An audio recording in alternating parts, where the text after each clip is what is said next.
നോക്കൂ, സ്വർണ്ണക്കൊള്ള കേസിൽ ഇതാ പ്രതികൾ ഓരോരുത്തരായി കുറ്റപത്രം നൽകാത്തതിനാൽ ഓരോരുത്തരായി സ്വാഭാവിക ജാമ്യം കിട്ടി പുറത്തിറങ്ങുമ്പോൾ ED കൃത്യമായ നടപടികളുമായി മുന്നോട്ട് പോകുന്നുണ്ട്.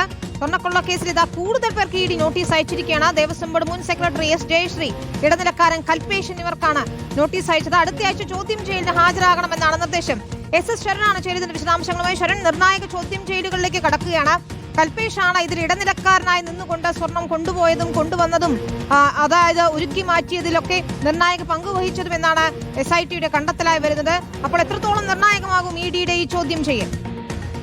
വിനീത, വളരെ പ്രധാനപ്പെട്ട നീക്കങ്ങളാണ് ഇപ്പോൾ എൻഫോഴ്സ്മെന്റ് ഡയറക്ടറേറ്റിന്റെ ഭാഗത്തു നിന്ന് ഉണ്ടാകുന്നത്. കൂടുതൽ ആളുകൾ ചോദ്യമുന്നയിലേക്ക് എത്തുന്നു എന്നുള്ളതാണ്. ഏറ്റവും ഒടുവിലായിട്ട് നോട്ടീസ് അയച്ചിരിക്കുന്നത് 2 പേർക്കാണ്, S ജയശ്രീക്കും ഒപ്പം തന്നെ കൽപേഷിനും. ഇതിൽ കൽപേഷ് നേരത്തെ ഇടനിലക്കാരനായി പ്രവർത്തിച്ചു എന്നുള്ളതായിരുന്നു SITയുടെ കണ്ടെത്തൽ. അതായത് സ്വർണ്ണപ്പാളികൾ ഉണ്ണികൃഷ്ണൻ പോറ്റി സ്മാർട്ട് ക്രിയേഷൻസിലേക്ക് എത്തിച്ച് അത് ആ സ്വർണം വേർതിരിക്കുന്നു. അതിന് പിന്നാലെ ബെല്ലാരിയിലെ ജ്വല്ലറി ഉടമയായ ഗോവർദ്ധനെ കൈമാറുന്നു. അങ്ങനെ അതിൽ ഇടനിലക്കാരനായ, അതായത് ഗോവർദ്ധനെ കൈമാറിയത് കൽപേഷ് ആണെന്നുള്ളതാണ് കണ്ടെത്തിയിരുന്നത്.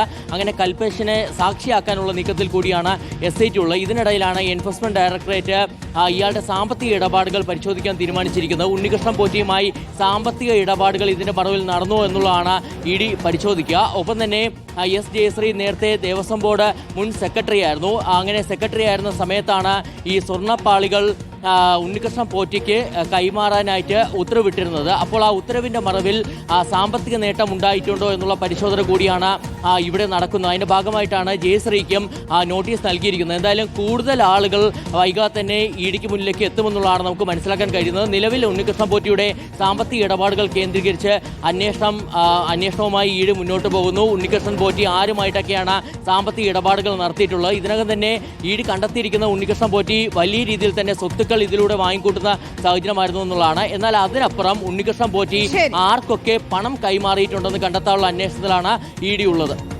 ശരി, SS ശരണാണ് വിശദാംശങ്ങൾ നൽകിയത്.